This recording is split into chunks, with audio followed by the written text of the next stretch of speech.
Välkomna till Radio Krishna, sanningens röst i samhället. Och nu finns jag här också med bild.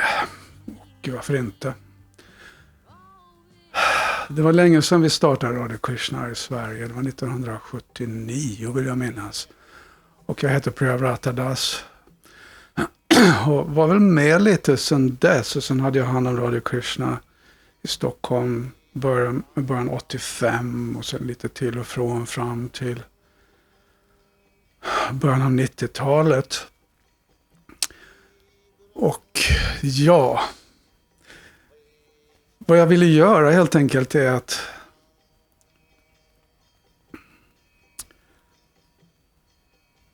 jag ska inte säga få liv i Radio Krishna igen, därför att Radio Krishna har hela tiden funnits vid liv. Still alive and well på radio-krishna.se, som en del av er trogna gamla lyssnare väl vet, där vi håller på att lägga upp gamla program, arkiverade program. Allt vi hittar av gamla Radio Krishna-program digitaliserar vi nu och lägger där. Det ligger väl en drygt 1300, snart 1400 program där för er som vill lyssna på gamla Radio Krishna-program gjorda av olika entusiastiska Krishna genom åren. Så jag tycker det är en fin tillgång det. I alla fall, jag tänkte börja här med en serie som jag tycker behövs. Som helt enkelt handlar om det här varför, jag menar, vad är det för bra med det här? Med Krishna-medvetande och bhakti-yoga. Vad är det här med yoga? Jag menar, många känner till yoga, men vad bhakti-yoga är kanske många undrar över. Och varför det skulle vara viktigt för oss människor som lever här på jorden idag. År 2023. Kunskap från gamla böcker som Bhagavad Gita. Skrivna för tusentals år sedan. Ja, när Srila Prabhupada, som ju översatte och kommenterade de här böckerna, Bhagavad Gita, Srimad Bhagavatam och andra och de här gamla indiska visdomsböckerna. När han kom till väst i mitten av 60-talet så sa han det, att jag har inte kommit hit för att värva proselyter eller konvertera folk från sina befintliga religioner eller livsåskådningar till hinduism eller någonting sånt, utan det här är en kunskap som bara handlar om livet, oss, självet, vad vi är för en och vad vi gör här och vad vi tar vägen när vi lämnar den här världen. Och hur vi ska kunna leva ett liv som är tillfredsställande och framgångsrikt och lyckligt under vår tid här. Så det är det jag helt enkelt tänkte berätta om här, så mycket jag nu har förstått. Den här serien tänkte jag kalla för Bhakti Yoga för oss nybörjare. Därför att jag vänder mig till många som är nybörjare, ungdomar, folk som funderar över det här med livet. Och det finns ju faktiskt väldigt stor anledning att göra det idag. Vad är det här för en värld? Och hur tar vi hand om den? Och varför ser det ut som det gör? Varför bär vi oss åt som vi gör, vi människor? Och hur kan vi få ordning på det här? Och det börjar naturligtvis med att få ordning på våra egna liv. Att helt enkelt ställa oss de här viktiga frågorna, de stora frågorna om livet själva. Och se om vi kan reda ut dem. Och nu är det ju många människor sådär agnostiska och lite cyniska. Nej, men det går aldrig att få veta och vi kan aldrig få svar på de här frågorna. Vad vi fanns innan vi föddes här och vad som händer efter att vi dör och så vidare. Om det finns någon gud eller inte. Men det där är lite lättvindigt sätt att försöka slippa undan de här frågorna, därför att vi människor idag kanske tror det, därför att vi har ju byggt upp och skapat en slags vetenskap, ett kunskapssystem som till och med ofta förnekar att det finns någonting annat än materia. Materialism som vi kallar det för. Det är ju en filosofi faktiskt egentligen som ligger bakom det, materialism eller positivism. Och så bara whoops har man förnekat att det finns själ och Gud och allt sånt där liv bortom detta. Eller att man överhuvudtaget kan veta någonting om det, därför att med materiella instrument och så kan man ju inte veta sånt. Man kan ju liksom inte uppfatta det som inte materiellt med bara materiella instrument. Så att man har liksom begränsat sig själv med själva utgångsläget där.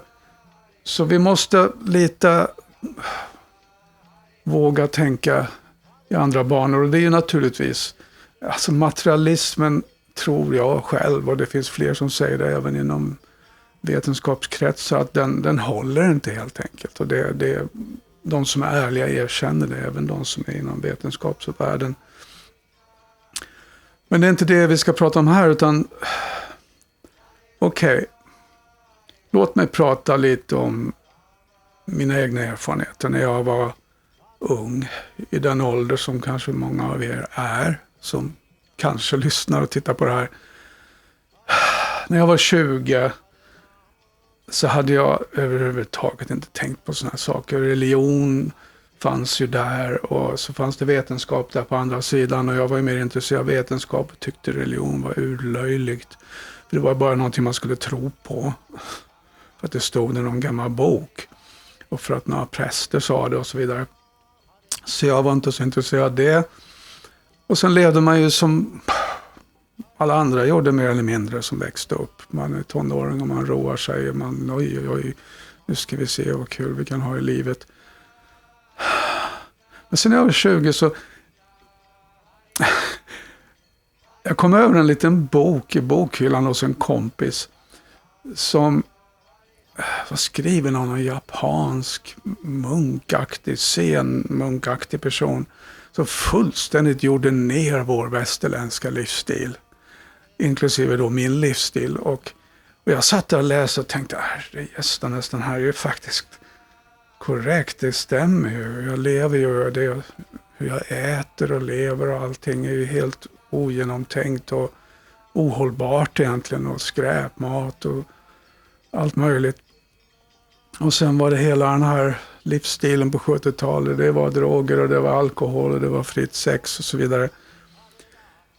Som vi ju trodde, och jag trodde, att var friheten så att säga från våra föräldrars ganska så hämmade och inskränkta liv och sådär. Så att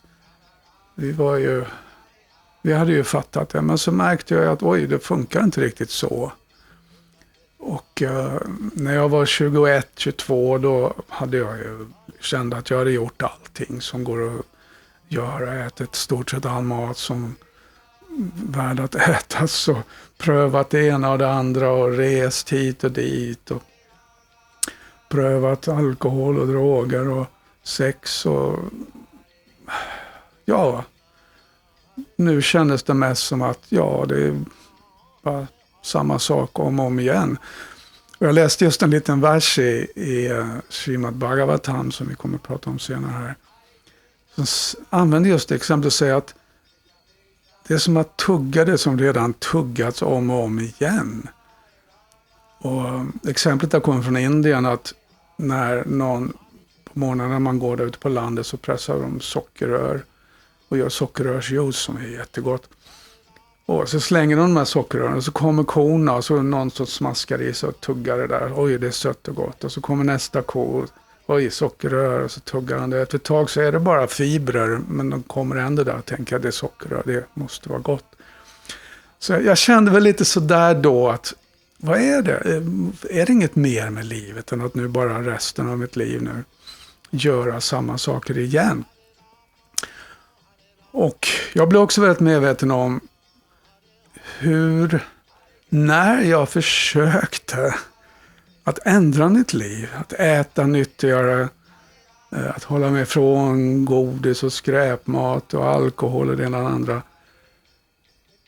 Ja, då satte mina sinnen igång som vilda hästar och drog i mig åt alla möjliga håll och jag kunde inte kontrollera dem.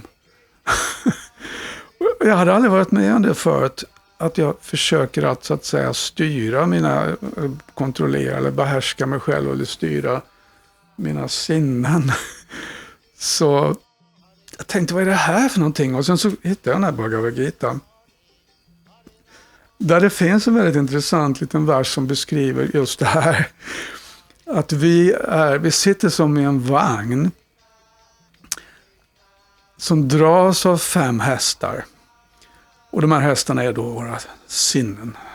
Tungan, näsan, ögonen, öronen, könsorgan och så vidare. Kusken är intelligensen som ju då förmodas att styra vårt liv. Men vi bör ju använda vår intelligens för att se vad som är rätt att göra, vad som är dumt att göra och så vidare. Så kusken står där och försöker styra, och tömmarna är vårt psyke, vårt inre sinne.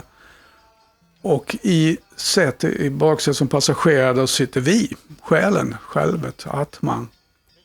Och tittar på där och så rusar det här ekipaget fram ut med en avgrund som är döden eller allt möjligt som kan hända. Och vi har väldigt lite kontroll över den, och jag tänkte oj. Det där ligger en del i faktiskt. Så jag började lära mig, jag började läsa den här Bhagavad Gita och jag började lära mig att förstå det här med yoga. Att yoga betyder egentligen det här att man lär sig att med sitt högre själv, så att säga, med sin intelligens styra upp sitt liv. Och en del tar det som att det låter jobbigt och tråkigt och allt roligt som vi måste sluta med. Och vet, min mormor var en sån här kristen missionsförbundare med knut i nacken som alltid skulle förstöra jularna genom att läsa Bibeln när vi ville ha skoj. Gubbarna ville dricka och festa och nej. Så man upplevde ju att det finns ju religion där som bara vill ta bort det roliga i livet. Men när jag lärde mig om bhakti yoga förstod jag att det är inte riktigt så egentligen. Det där är ett missförstånd. Och jag tänkte att vi ska gå in på de här sakerna. Börja här någonstans. För det var där jag började. Och reda ut det hela, därför att det är faktiskt väldigt givande. Så var ska vi börja någonstans? Ja, alltså jag tror vi behöver börja där det hela egentligen börjar. Nämligen att först och främst riktigt väl förstå att vi är inte bara en kropp. Jag vet inte hur många det är som tror det längre, att vi bara är en kropp av materia och ingenting mer. Men det finns ju de inom den materialistiska vetenskapen som fortfarande säger det, så vitt jag förstår. De försöker få till det där att vi liksom bara är, vårt medvetande egentligen bara en effekt av elektriska urladdningar i hjärnan i princip. Och finns egentligen inte, eller vad man ska säga då. När vi dör så finns det ingenting kvar alls av oss och sådär. Man försöker verkligen att få ner det hela till att det bara är en kombination av materia just nu det här. Och det har man ju försökt i ganska många år nu. Jag tror att de här tankegångarna började kanske för 150 år sedan eller någonting. De har ju kanske funnits alltid hit och dit, men det var då den här materialistiska vetenskapen började riktigt ta över. Och man hade ju den här teorin att liv uppstod en gång ur materia, kombinationer av kemikalier.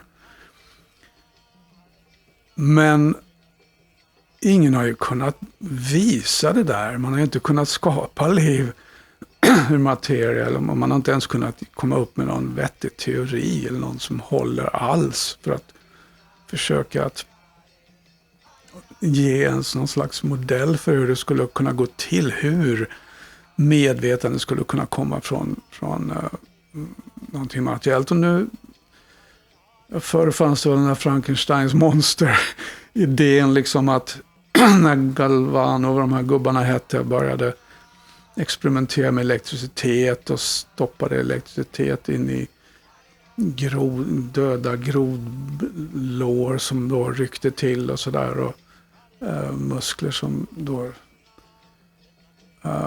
reagerade, och så trodde de att jag tittar elektricitet som är liv. Så ni vet den där historien om Frankensteins monster, det var ju egentligen det där någon doktor som försökte att få liv i döda kroppar genom att låta blixten komma där och ge elchocker och sådär.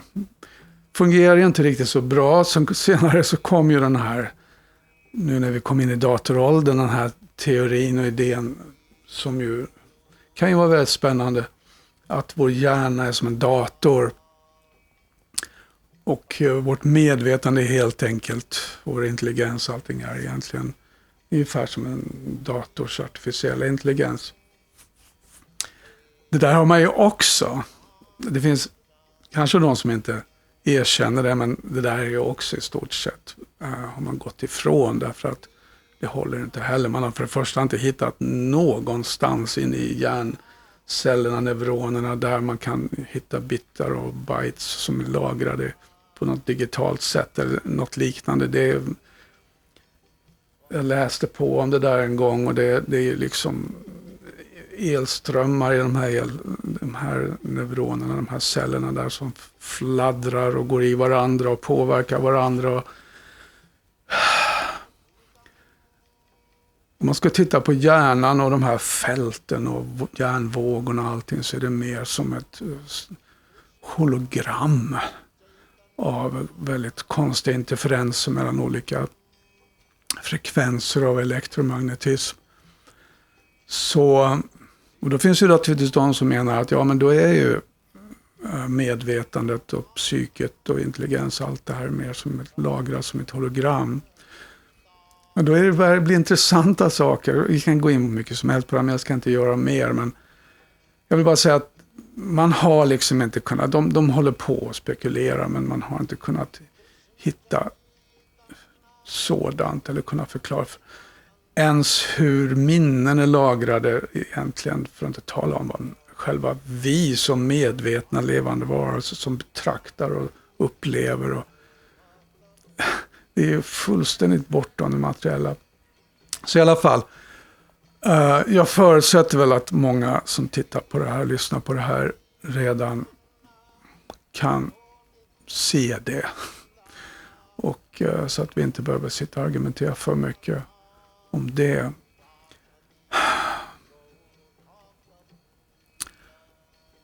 Men då kommer nästa ämne där, nästa fråga som jag ska ta. Vi får väl ta dem bit för bit. Vi går till Bhagavad Gita, och även faktiskt de här gamla kvantfysikerna som jag grundade kvantfysiken. De började också läsa de här faktiskt indiska skrifterna, därför att de kunde se att här finns någonting, och här finns faktiskt en kunskap om just oss, om medvetandet, vilka vi är, därför att de kom fram till att medvetandet, den medvetna varelsen, alltså vi som ser och upplever den här världen, det är ju vi som till och med är de som ser och upplever vetenskapliga experiment och så vidare, och måste ju därför ingå i hela systemet så att säga. I alla fall, vi kommer till Bhagavad Gita här, och i andra kapitlet så börjar Krishna tala till Arjuna, därför att de befann sig på ett krigsfält, ett slagfält, och Arjuna stod där. Han var en krigare som just var i färd med att ge sig in i ett krig som han egentligen inte alls ville ge sig in i det, för att det var en släktfejd helt enkelt. Så det var dramatiskt, och Krishna säger då så här på sanskrit: Natve aham jatuna samnatvanne medjana dipha. Säger att det fanns aldrig någon tid då inte du existerade, eller då inte jag existerade, eller då alla dessa andra kungar, för det var kungar där på slagfältet. Och inte heller kommer det någonsin att finnas en tid då vi inte existerar. Med andra ord, vi är eviga. Okej. Och då säger han sen i nästa vers: Dehinus min yatade kaumaram javananjara. Att vi sitter i en kropp. Dehina betyder det, att man är förkroppsligade. Vi vandrar i den här kroppen. Vi byter kroppar från kaumara, det betyder barn, till javanam som betyder ungdom, till jara som betyder ålderdom. Så vi vandrar i det här livet från kropp till kropp. Faktiskt. Och det här är väldigt intressant, för att man tittar på det här, alltså hur det fungerar, så byter vi faktiskt kropp flera gånger i det här livet. Och någon sa att var 7:e år så är alla våra celler i vår kropp utbytta. Och jag kollar lite på det där inom biologin, och det är olika för olika vävnader. En del byts ut mycket oftare än så. En del säger att hjärncellerna inte byts ut, men molekylerna byts hela tiden ut i alla celler. Det har ju med ämnesomsättning att göra. Så att vi har faktiskt en annan kropp nu, rent biologiskt, än vad vi hade när vi var små barn. Och självklart så ser den annorlunda ut och så vidare. Och det är inte så svårt att förstå egentligen. Men vi är ju samma person där i. Jag kan minnas när jag var ett litet barn. Och jag ser ju på mina barn, mina pojkar, de var jättesmå, nu är de tonåringar. Det är samma personer. Och de vet ju det själva. Så någon närmare bestämt där, är ju hela tiden där närvarande. Densamma. Men vi byter kroppar. Så Krishna fortsätter, han använder det här som ett exempel. Och han fortsätter att säga att på samma sätt så byter vi kropp när vi dör. Vi vandrar vidare, vi lämnar den här kroppen och vi får en ny kropp. Okej. Och det är här vi hittar hela den här läran om reinkarnationen, återförelsen. Och Krishna säger här i sista raden av versen: Diras tatrana mojati. Den som har förstått det här störs inte av en sån förändring. Ett dira betyder man är lugn. Man tar livet lugnt. Man blir inte orolig längre. Därför att man vet, bara av de här 2 små verserna i Bhagavad Gita, att vi alltid finns. Vi existerar alltid. Vi är eviga varelser. Men vi är på en utflykt, så att säga. Och det här är ett kapitel i en stor evig bok som vi lever vårt liv. Ett äventyr. Och bara det är ju egentligen ganska trevligt att inse eller att tänka sig. Så då kan ju någon, om vi har sådana här tvivlande själar bland oss här, säga att ja, det låter ju bra det här, och det är ju en trevlig sak att tro på. Det känns väl bättre då för er troende som är för rädda för att acceptera verkligheten som den är, den grymma verkligheten av födelse och död. Så det är ju så en del materialister tänker att vi har konstruerat det här. Men det här är som sagt, vi hittade det här är tusentals år gammal visdom som har studerats av kloka och intelligenta människor under alla dessa år. Men inte nog med det. Det här är inte en, som man kanske då tänker ofta, vi har Bibel och vi har Koran och vi har allting. Alltså såna här böcker som man då, någon säger att det här är heliga skrifter och det är allting som står i, de är sant därför att det är Guds ord. Eller profetens ord, och därmed basta, och nu ska vi bara tro på det, acceptera det. Man kan just de här sakerna som vi har pratat om här, man har studerat och man studerar fortfarande de här sakerna vetenskapligt. Och jag vill påstå att det finns så mycket bevis som det överhuvudtaget kan finnas inom vetenskap för att vi har levt tidigare och att vi när vi dör helt enkelt lämnar den här kroppen, fortsätter att existera. Och den forskningen som har gjorts, det är 2 sorters forskning.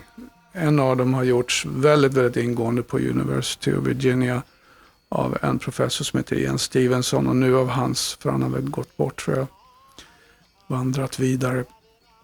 Men hans efterföljare så att säga på den institutionen har fortsatt den forskningen, och det finns alltså tusentals insamlade fall som de också har studerat och noggrant gått in i, av folk som har utgett sig för att kunna förklara av hur de har levt tidigare, och även alltså ge, ska man säga, bevis för det. Jag skulle faktiskt vilja använda det uttrycket. Så han har skrivit en bok som heter 20 Cases Suggestive of Reincarnation, vilken jag väldigt mycket rekommenderar. Jag ska inte gå in så mycket på alla de här detaljerna kanske här, men kanske gör det i något program, för att det är viktigt att det finns väldigt, väldigt väl underbyggd forskning som visar det här. Att det handlar i korthet där om att ofta gäller det barn under en viss ålder, tidig barndom, som plötsligt säger att ni är inte min pappa och mamma heter så och så, de bor där i en annan stad och jag heter så och så, jag heter inte så här, och de är liksom ofta lite ledsna och så. Så att vad som har hänt i vissa fall då, den här professorn Ian Stevenson brukade själv vara med ibland i sådana situationer. De åker till den stan, träffar de här människorna som faktiskt då visar sig finnas och heta så som det lilla barnet säger. Och de kan alltså i flera fall, den här boken tar upp 20 sådana fall, han gjorde väldigt noggrant studie av de här fallen. När barnen då plötsligt kommer till en främmande stad, hittar vägen till det huset där den här personen bodde, som hon sa att han har bott i tidigare liv. Kände igen föräldrarna vid namn, även smeknamn och så vidare. Hittade sitt rum och så vidare och så vidare. Och när man läser den så är det bara för väl underbyggt för att man ska kunna ens tvivla på det faktiskt. Så att det här är ganska viktigt naturligtvis. Och av den anledningen som Krishna säger i Bhagavad Gita, inte bara som en slags sån här religiösa grubblerier-grej, utan man säger att när man har förstått de här sakerna så blir det viktigt för en, därför att man blir fri från den rädslan. Väldigt mycket rädsla som försvinner från ens liv, för att man vet att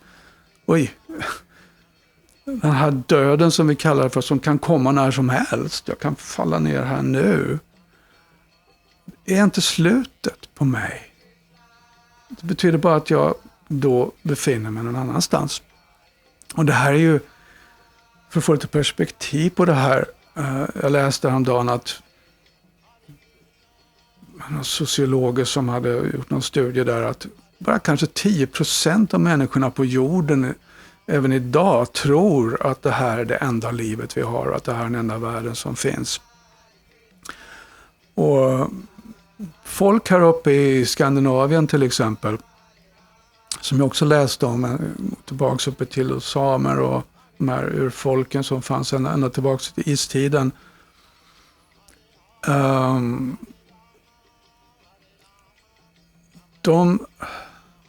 Till exempel när en familjemedlem, pappa, mamma, eller farfar, farmor, mormor, morfar går bort, så sa de inte så att nu har han eller hon gått bort och lämnat oss, utan bara att nu har de gått över till den osynliga världen.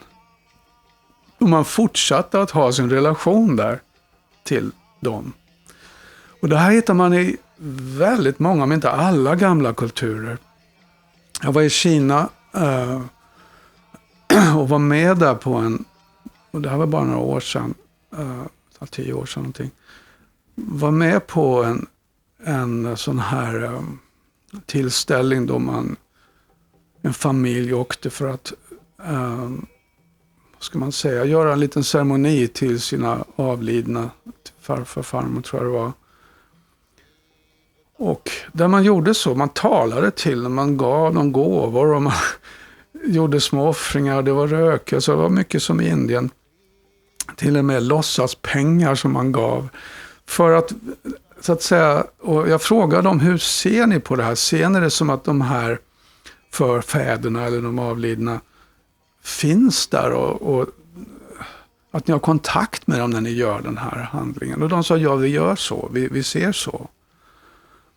Och i Indien finns det något som heter Pinda. Man gör Shraddha. Man gör sådana här ceremonier till Pitas som de kallas för förfäderna. Som man säger nu lever på Pitri Loka. En värld precis utanför den här världen. Mellan den här världen och den högre himmelska världen. För att få kontakt med dem. Och att de då kan hjälpa oss. Vi kan ha relationen kvar där. Som andra ord, man ser det inte som att nej, nu är hon eller han borta för evigt. Utan de är i den osynliga världen.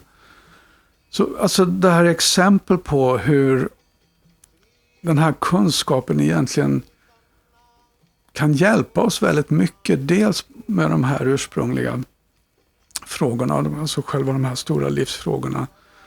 Och även i vårt allra vardagligaste liv, så att säga. Så ja, vi ska gå vidare, tror jag, på det här spåret. För jag vill verkligen att ni som lyssnar och tittar på det här ska vara helt på det klara med och säkra på och övertygade om detta innan vi går vidare. Och sen kommer vi att gå vidare med att prata om yoga. Som ju finns i olika former och som också Bhagavad Gita faktiskt väldigt mycket det som tar upp. Olika former av yoga och vad yoga egentligen går ut på. Vilket också är för att hjälpa oss att kunna leva lyckliga, friska, fysiskt, psykiskt. Få ett bra liv helt enkelt. Så detta är också syftet med denna Radio Krishna. Så prenumerera gärna, fortsätt lyssna och titta.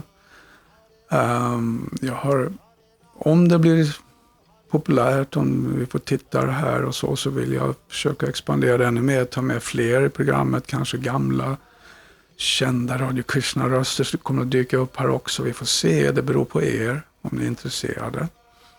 Om ingen tittar och ingen hör av sig och ingen tycker om det, då kommer jag kanske fortsätta i alla fall, men det är alltid kul att höra om någon blir inspirerad och intresserad. Så tack för mig för den här gången. Hare Krishna.